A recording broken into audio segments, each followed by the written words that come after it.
Bonjour, bienvenue dans la correction du troisième exercice qui va concerner l'analyse d'accélération. Donc, on nous donne que la manivelle, la barre 2, tourne à une vitesse constante de 18,85 radians par seconde, ce qui correspond à 180 tours minutes. Instantanément, dans cette position-là, la barre 3 est en train de tourner dans le sens trigonométrique à une vitesse de 8,3 radians par seconde et la barre 4 est en train de tourner dans le sens des aiguilles d'une montre à une vitesse de 11 radians par seconde. On nous demande de trouver l'accélération du point D, l'accélération du point C, trouver l'accélération angulaire de la barre 3, puis l'accélération du point E et l'accélération angulaire de la barre 4. Donc, avant de faire quoi que ce soit, il faut qu'on calcule le facteur d'échelle. Donc ici, je donne le vecteur AB, je lui donne donc un module. Il faut connaître le facteur d'échelle. Donc, comment est-ce qu'on va le calculer?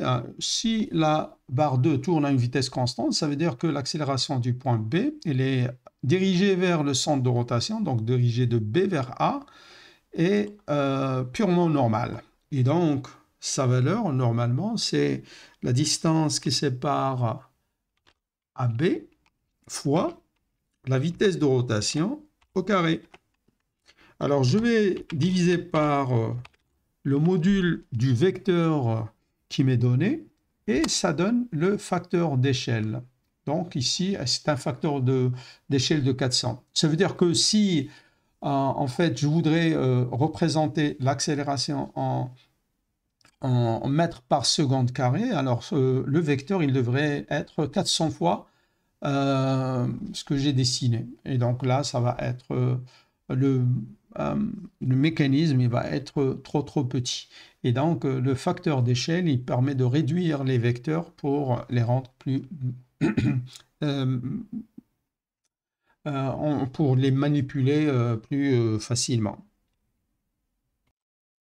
Donc, pour trouver l'accélération du point D, on va utiliser le fait que B et D, ils sont sur la même barre rigide. Et par conséquent, on peut écrire que l'accélération du point D, c'est l'accélération au point B qu'on connaît, plus l'accélération relative de D par rapport à B. Cette dernière accélération, il peut être décomposée en accélération normale et tangentielle. Et donc, l'accélération normale de D par rapport à B, en fait, il va être dirigé de D vers B et on connaît sa valeur puisqu'on connaît oméga 3 et on connaît la distance qui sépare les deux points. L'accélération tangentielle, on connaît la direction, il va être perpendiculaire à dB. Et donc, on va d'abord définir l'accélération normale, c'est-à-dire la valeur. Donc, c'est égal à la valeur ou bien la distance qui sépare les deux points fois oméga 3 au carré. Et donc, ça me donne une valeur, voilà, 103,34. Alors, je vais aussi définir un vecteur unitaire dirigé de D vers B, hein, égal, comme son nom l'indique, vecteur unitaire de la droite dB. Comme ça, je vais éviter à chaque fois de l'écrire. Et donc, voilà mon vecteur unitaire dirigé de D vers B. C'est-à-dire, si je mesure le module de ce vecteur-là, je vais trouver que c'est égal à 1. Donc, voilà. Alors maintenant, pour ne pas surcharger la figure, donc je vais créer un point quelque part et puis je vais dessiner l'accélération ici, hein, de façon à ce que son origine vienne en haut. Donc voilà. Alors maintenant, on va ajouter à l'accélération AB que je viens de dessiner, l'accélération relative normale de D par rapport à B. Et donc, on a dit qu'il va être dirigé de D vers B et on connaît son module ADBN. Ok, donc ce que je vais faire, translation de quoi? De O', donc l'autre extrémité de AB, de quoi? Alors je vais prendre le vecteur unitaire que j'ai créé, UDB, je le multiplie par l'accélération ADBN, mais là, il ne faut pas oublier de diviser par le facteur d'échelle, sinon on va avoir des dimensions trop importantes. Et donc voilà mon vecteur normal. Au vecteur normal, il faut ajouter le vecteur tangentiel. Or, je sais que le vecteur tangentiel, donc à partir de cette pointe, je vais chercher quelle est la droite qui est perpendiculaire à la barre DB. Et donc, voilà ma droite. En plus, je sais que en fait, le point D glisse sur cette ligne, donc l'accélération, il va être suivant cette même ligne. Alors, cette droite s'appelle H, donc je vais, sur GeoGebra, dessiner la parallèle qui passe par O à la droite H. Voilà. Et donc, je vais chercher l'intersection des deux droites, et puis je vais dessiner les vecteurs trouvés. Donc voilà. Donc j'ai bien l'accélération au point D, c'est l'accélération du point B, plus l'accélération normale et l'accélération tangentielle. Donc qu'est-ce que je peux en déduire?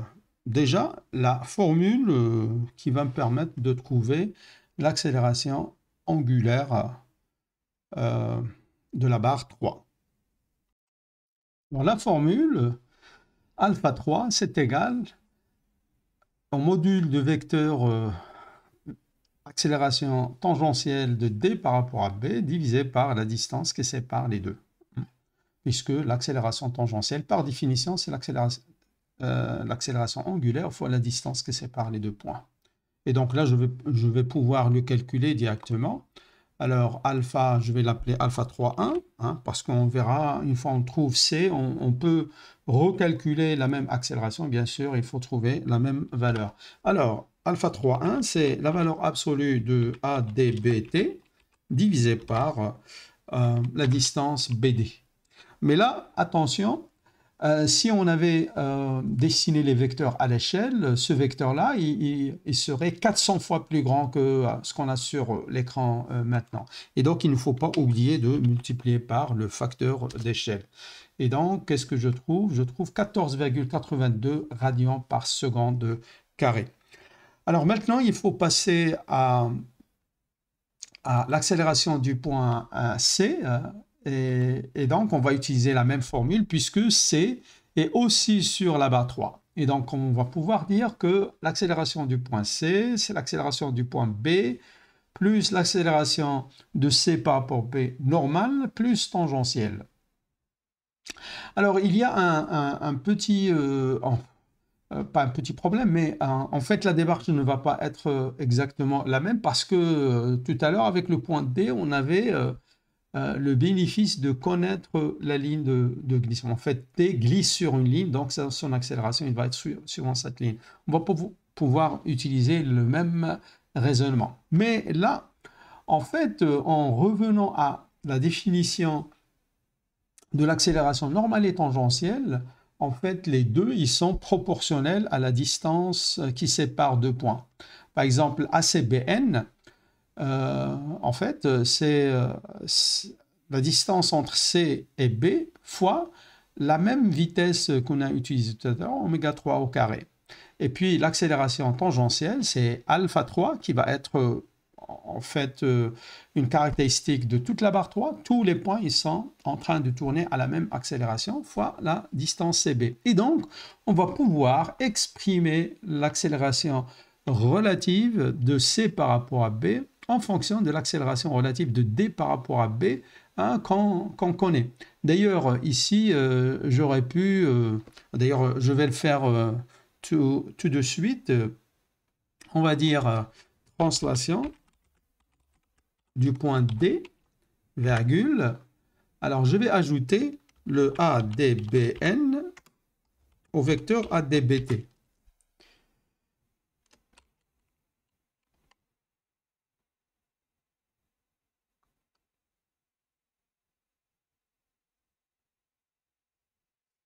En fait, là, je me suis trompé, c'est pas grave. Le vecteur, il est mal défini. Donc, je me suis trompé sur l'origine. Ok, donc là, c'est pas grave.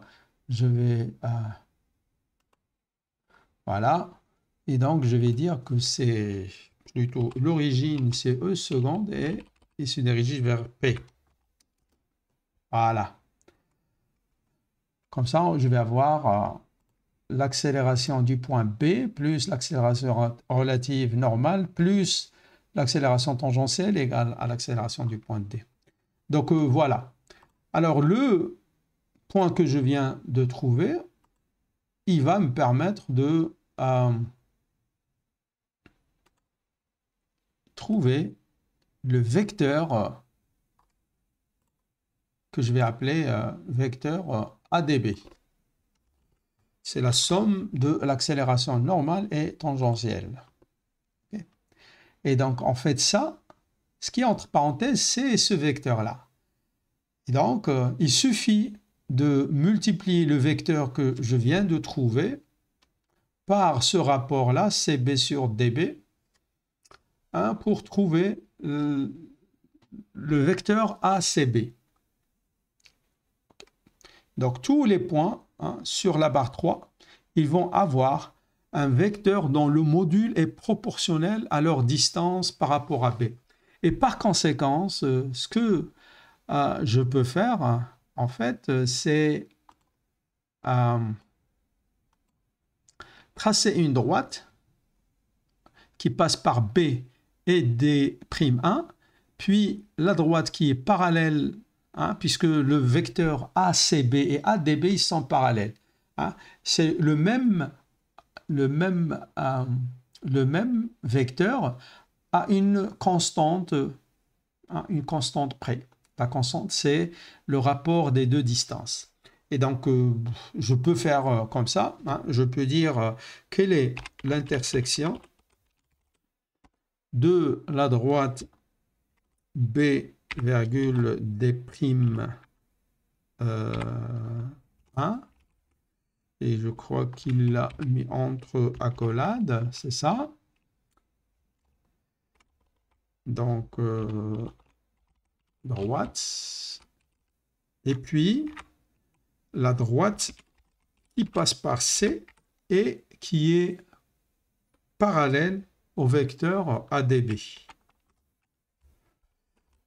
Je ferme la parenthèse et voilà mon vecteur, mon point extrémité du vecteur. Voilà. Le vecteur, ce vecteur-là, c'est ACB.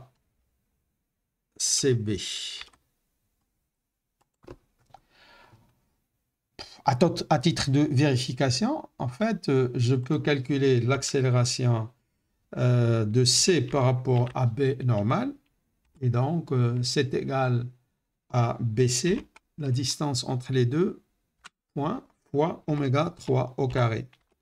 Et donc, je ne vais pas le faire.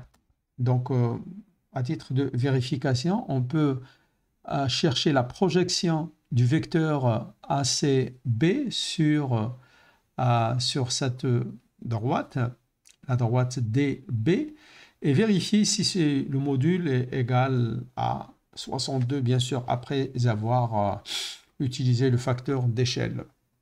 Mais là, je ne vais pas le faire. Et donc, on n'a pas encore répondu à la question. Et donc, là, ce qu'on va faire, en fait, la formule me dit que l'accélération point C, c'est l'accélération du point B que j'ai, plus ce que je viens de trouver. Donc, le vecteur AC, c'est la somme des ACB plutôt, la somme des deux, la composante normale et tangentielle. Voilà. Et donc, je vais dire translation du point C, puis vecteur AB plus le vecteur que je viens de trouver, ACB. Voilà. Et donc, ce vecteur-là, à partir de là jusque-là, c'est mon vecteur AC. Et bien sûr, entre Q et C', c'est AB. Alors, à titre de vérification, en fait, c'est un résultat qu'on peut démontrer en général. Hein. Donc, si on a 3 points qui sont alignés et qui appartiennent au même corps rigide, les extrémités des accélérations, ils appartiennent à la même droite. Voilà. Donc, si je trace une droite qui passe par l'extrémité de AD, l'extrémité de AB, il va toucher aussi l'extrémité de AC. Donc, c'est juste à titre de vérification. Bien sûr, ce n'est pas l'unique façon de faire. On peut utiliser plusieurs astuces pour trouver la même accélération AC. Donc, voilà. Donc, voilà, j'ai dessiné le vecteur AC. Donc, j'ai dit on peut utiliser d'autres méthodes. En voilà une. Donc, je vais dire translation. Donc, je vais calculer l'accélération normale de C par rapport à B. Translation de l'extrémité de AB, ici appelé O', virgule. Alors, j'ai déjà créé un vecteur unitaire UDB. En fait, D et BC, ils sont alignés, donc c'est le DCB, ils sont alignés, donc UDB, c'est le même vecteur, qui multiplie ce que je viens de calculer, SBN, et là, je vais diviser par le facteur d'échelle. Voilà, donc ça me donne ce point-là, et entre là et là, donc je vais le dessiner, entre là et là, c'est le vecteur ACBN.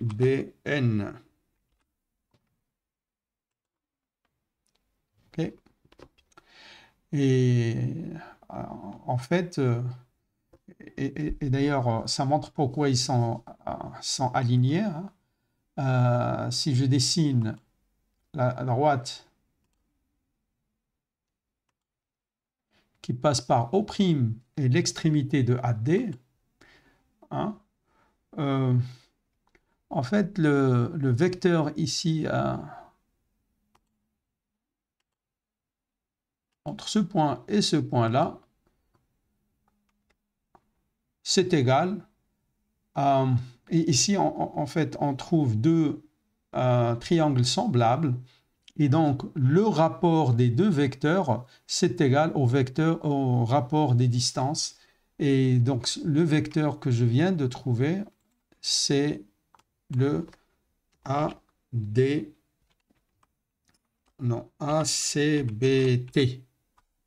C'est l'accélération relative de C par rapport B tangentielle. Voilà.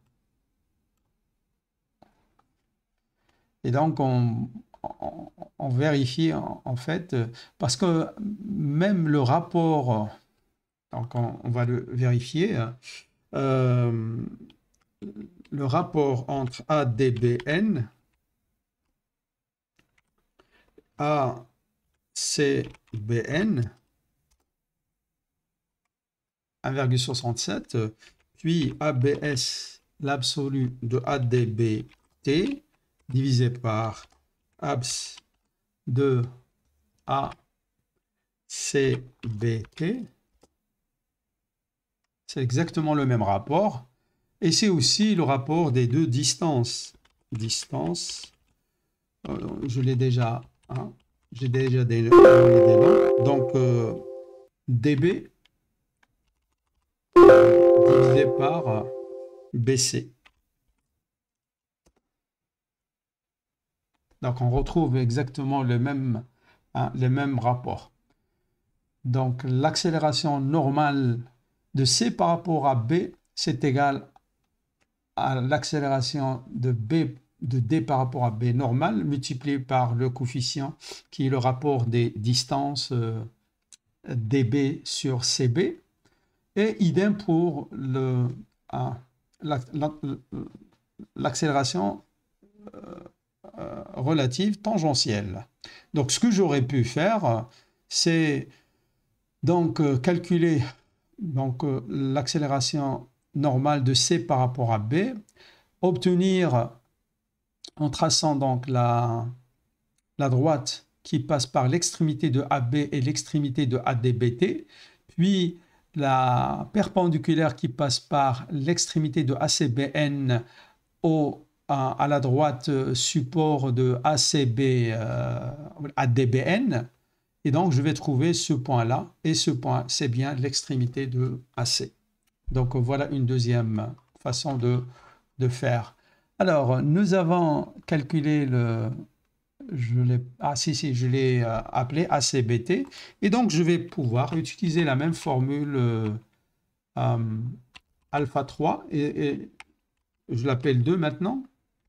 Et donc, c'est ACBT divisé par BC multiplié par le facteur d'échelle. Et donc, 14,82 comme alpha 3,2. 14,82. Donc, tous les points, ils vont tourner à la même accélération angulaire. Donc, il nous reste à trouver l'accélération du point E. Alors, comme E et C sont sur la même droite, la même barre rigide, je peux écrire que l'accélération point E, c'est l'accélération point C plus l'accélération relative de E par rapport à C que je décompose en normale et tangentielle. Et donc, là, je vais calculer l'accélération ECN. Comme d'habitude, c'est égal à la distance qui sépare E et C fois oméga 4 au carré. Je sais aussi que l'accélération, elle est dirigée de C vers E. OK? Pardon, non, de E vers C, pardon. Et donc, je vais créer un vecteur unitaire UEC égale vecteur unitaire, par exemple, de la droite EC. Voilà. Donc, j'ai mon vecteur unitaire. Et donc, je vais prendre la pointe de C et je vais ajouter cette composante que je connais. Je connais le module, c'est AECN. Je l'ai calculé, le voilà, 108,9. OK. Et je connais la direction. La direction, il est donné par ce vecteur-là, UEC. Donc, la pointe, l'extrémité s'appelle O'1. Donc, je vais dire translation E'1. Le vecteur unitaire que j'ai créé, dirigé de E vers C, puis multiplié par l'accélération normale et divisé par le facteur d'échelle. Et donc, voilà mon vecteur. Je vais pouvoir dessiner maintenant le vecteur. Ça, c'est le vecteur accélération de E par rapport à C normal. Voilà. Puis, on va dessiner. Donc, il a appelé l'extrémité R. On va dire la perpendiculaire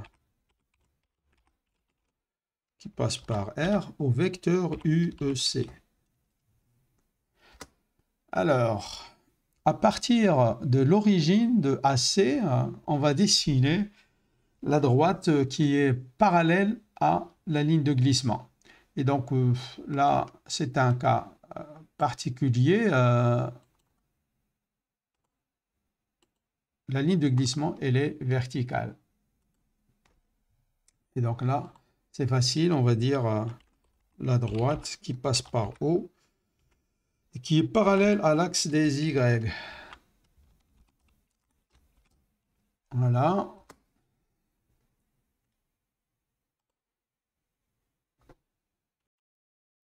Et donc, ce qui me permet donc de trouver le vecteur AECN, le vecteur AECT, et donc AC plus AECN plus AECT, c'est égal à l'accélération du point E. Donc voilà, il nous reste maintenant à trouver l'accélération angulaire de la barre R4. Donc on connaît l'accélération relative de E par rapport à C, tangentielle, et je sais que cette accélération, elle est proportionnelle à la distance qui sépare C et E, et en même temps à l'accélération tangentielle. Et donc, l'accélération angulaire, c'est égal à ce vecteur qu'on a trouvé divisé par la distance EC. Et donc, je vais pouvoir l'écrire. Donc, alpha 4 égale le module du vecteur AECT. Il ne faut pas multiplier par le facteur d'échelle parce que le vrai vecteur AECT, il est 400 fois plus grand. Et donc, je divise par la distance qui sépare C et E. Et je trouve une valeur de 86,38 radians par seconde carré. Donc, voilà pour la correction de l'exercice sur l'analyse d'accélération. Merci pour votre attention.